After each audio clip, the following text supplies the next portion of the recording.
Vénus, Trigone, Neptune depuis hier amène beaucoup de sensibilité, beaucoup d'intuition.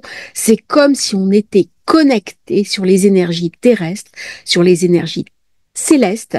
Très bonne période pour recevoir des influx divins, faire de l'astrologie, se connecter avec l'essentiel.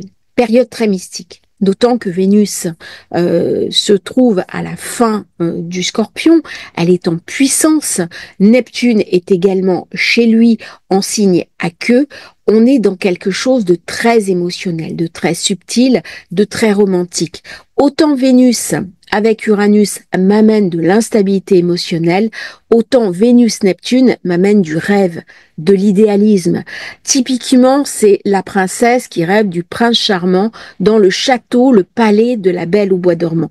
Nous avons besoin de ces équilibres. Nous avons besoin de rêves, nous avons besoin d'imagination. Confisquer le rêve à l'être humain, c'est lui confisquer la plus belle partie de lui-même. Nous ne pouvons pas seulement être dans la réalité, dans ce côté rugueux du concret.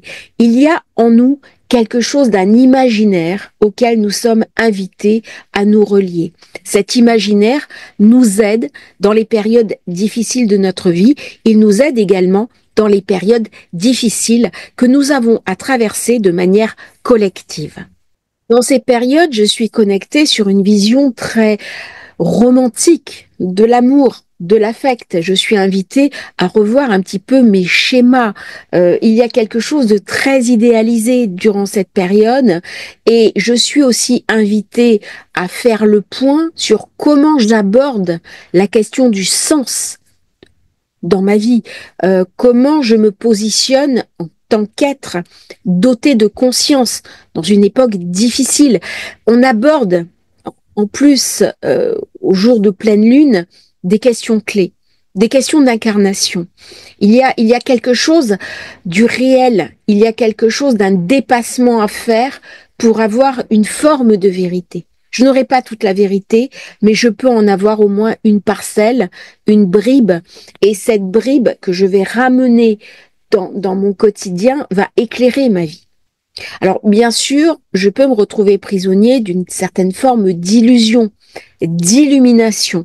Je suis persuadée que il y a une conscience qui me dépasse. Je suis persuadée qu'il y a des choses. Je peux me sentir le jouet des entités extérieures à moi. Mais c'est un aspect qui m'invite à ramener de l'idéal, de la conscience supérieure dans le concret, dans une transformation de moi-même, parce que j'ai des blessures que je suis invitée à alchimiser, mais non pas les alchimiser par de la douleur, de la difficulté, une transformation qui est problématique, mais bien par de la bienveillance à moi-même et aussi une forme de pardon à soi-même. On est confronté avec cet aspect à des choses très profondes. Comment je vais pouvoir passer ces épreuves, comment je vais pouvoir passer les ombres qui m'habitent et guérir de mes inconscients, guérir de ces douleurs qui sont au plus profond de moi-même et dont je suis parfois le jouet. Il y a quelque chose dans mes écuries d'Augias, les écuries d'Augias, c'est toutes ces scories liées à mon incarnation, liées à mon transgénérationnel. Il y a des moments, je suis invitée à aller nettoyer tout ça pour mieux vivre.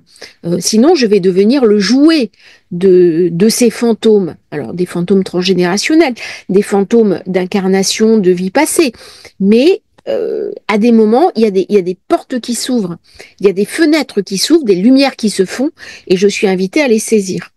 Et là, eh bien, si je saisis ce moment pour donner un autre sens, une autre direction à ma vie, je vais complètement alchimiser cette période qui est très puissante au niveau des enjeux, non seulement personnels, mais également collectifs. Je vous remercie d'avoir suivi cette vidéo sur Vénus, Trigone, Neptune.